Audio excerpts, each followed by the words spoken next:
央视网文娱的朋友们，大家好，我是于适，在影片中，在欢迎来到我身边中饰演陈小舟。央视网文娱朋友们，大家好，我是王颖璐，在影片欢迎来到我身边中饰演冯佳楠。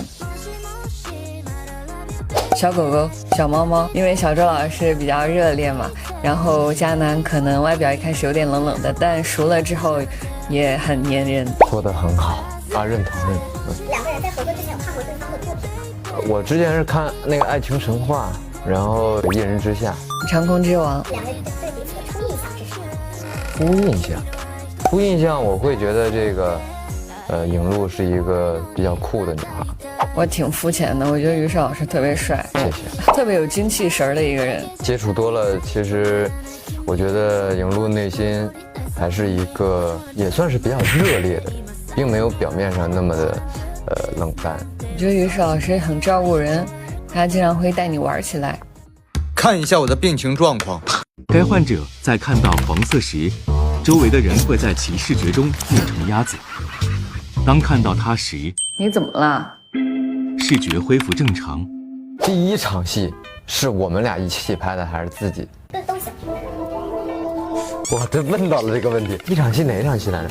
第一场戏应该是在工作室。哎，对，工作室应该是佳楠工作室。对，来佳楠工作室，然后我应该是那个坐在那个角落里，然后再看他们在那边戴一个筹备要拍摄。对，筹备要拍摄，我戴一红眼镜，然后在那儿敲字儿，然后在那代表。那个我是什么项目？这个项目的代表。对，那场戏。那场戏其实我们后面在反转的时候，它是有两个版本。拍摄的过程它其实衔接的蛮自然的，就是跟导演商量好了之后，在小周老师没有注意的一个角落，佳楠可能已经就是一个人默默的在那里看了很久了，可能脑子里闪过了很多画面，但是他要调整好自己，调整好了之后，可能也有一些小情绪，就站到他面前特别冲的跟他对话，然后去拍摄，就剪开了用。因为我们知道于适老师生活当中是 I 人嘛。我真是 I 人，但没有人信，这没有人信。然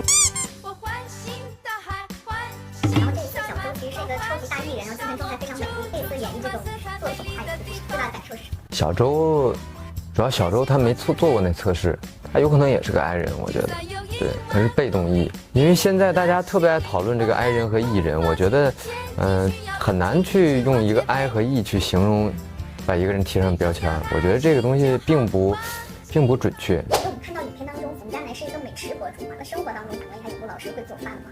比较少，但是有的时候你就突然想自己在家里做一段时间饭，我自己会照着网上的教程做，就会做的有点慢。最拿手的菜是什么？最拿手的菜炖菜，大乱炖。这应该是东北菜系的感觉。那就是你什么食材都可以放里头嘛，就想吃啥都能吃着。影片当中有个非常重要的道具，那个泡面嘛，就是有没有亲身就是去尝试那个泡面的味道，增加不同啊，有的呀，会更重口味一点。我们放了有糖啊、豆豉啊那些。每次这个味道也不是特别一样。我记得在工作室那一次还可以，然后这个在出租屋的时候，好像有一点点一般。就是在出租屋的时候，好像那个是谁做的呀？我在出租屋的时候有一点点一般。是你自己往里放的料吗？因为拍摄的时候可能拍了好几次加料，加料加猛了，加料加猛了。工作室的那次是谁做的？然后我做的。其实在间谍的时候做的。没有，因为这个东西不存在技法问题，它就是个泡面。其实它最后那个味道也因人而异，当然每个人重口味啊、轻口味这个东西，每个人喜好不太一样，只能说对。对我来说是咋了？不是，我在想难度点在哪儿。对我来说，可能就是佳楠他是一个情感比较内敛的人，但是并不是说他没有情感，而是他把这个情绪放得很深。那再一次面对一个失去了那段记忆的小周，就呈现出来什么样子，那个分寸感要跟导演讨论，确定得很仔细。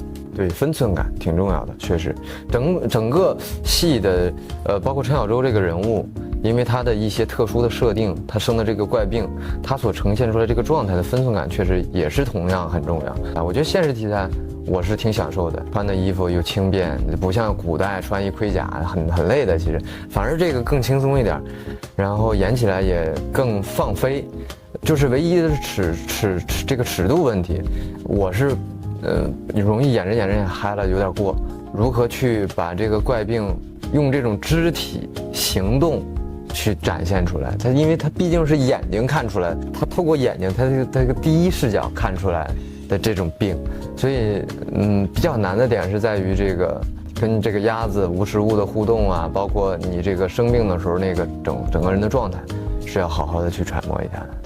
因为我们看到于适老师之前的作品都是一些比较硬朗英气的一些形象嘛，然后这陈小舟其实更多是一些阳光温暖大男孩的一个形象。那在诠释这种角色的时候，有没有加入一些人物的细节？还是会有的，让大家觉得这个人物更立体。我觉得一定要让它是一个复杂的，它不能完全是单一的一种完全阳光。如果是一个人完全在输出强烈的正能量、强烈的阳光的时候，他会过于的标签化，就感觉他就是一个戏剧中的人物。我觉得陈小舟他不管是因为曾经生过的怪病，还是说他哪怕没有生病之前，因为生活中的一些陋习导致感情上的不顺利。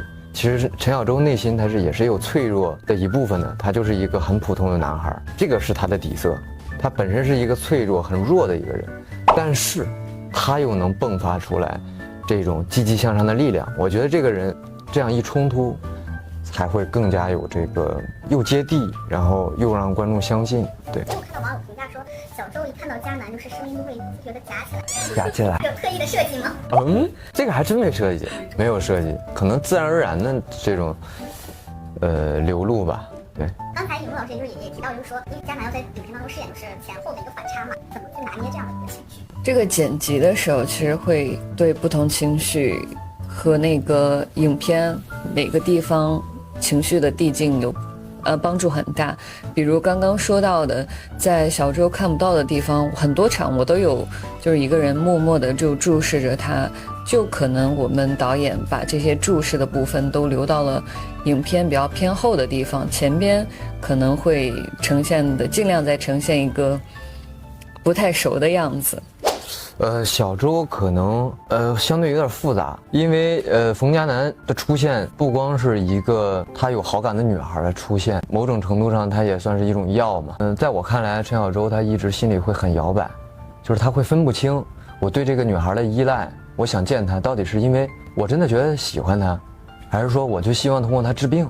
真正小舟突然间意识到，觉得这女孩特别好，虽然她失忆了，可能是在那一场冯嘉男说那个我要走了，其实那一刻陈小舟会突然觉得也是很复杂的情绪，哎呦他走了我该怎么办。但其次我就觉得因为在那之前陈小舟你要记得他已经面对这个病了，就他在选择自行车的时候，他突然摘掉眼镜，我今天就选黄的了，无所谓了。然后那鸭子你有个细节，那鸭子嘎嘎嘎过去了，陈小舟骑着自行车嘎，他还嘎了一下，就我已经面对这个事儿了。冯嘉男的出现和不出现，他都能接受这个病了。但是在那一刻，冯嘉男说我要走了，陈小舟心里是有可能镜头没有捕捉，但是我当时心里动机就是，有些哎呦，他突然要在我的生活中消失了，陈小舟会有点觉得，哎呀有点不适。在那一刻，应该陈小舟一下意识到，其实哪怕不是因为冯嘉男能治好的病，其实我也心理上有点依赖他了，就是我是喜欢上他了。对。因为我们看到电影当中，虽然结局就是两个人重归于好，是个 HE 的结局嘛，但是其实，在现实生活中，很多情侣就是因为一次次的小事吵架，然后起冲突之后，真的就是错过了。两位想通过这样的一部影片，去告诉一些有伴侣的朋友们一些什么话？就是珍惜吧，珍惜，眼前的这个人，然后谨慎做出每一个决定，该退一步的时候就退一步。很多时候，影片会希望大家看到一些好的结局啊，给人希望啊这样的，但现实生活中可能错过就真的是错过了，所以我觉得有的时候表达方式要注意一下。最后的话就是两位能不能给我们安利一下《欢迎来到我身边》，要求每句话的结尾都是呀。这太卖萌了，感觉在这个夏天呀，一定要来电影院看一场电影呀。这个电影叫什么名字呀？叫《欢迎来到我身边》呀。这个夏天呀，一定要带上珍惜的人呀，来我们影院看《欢迎来到我身边》呀。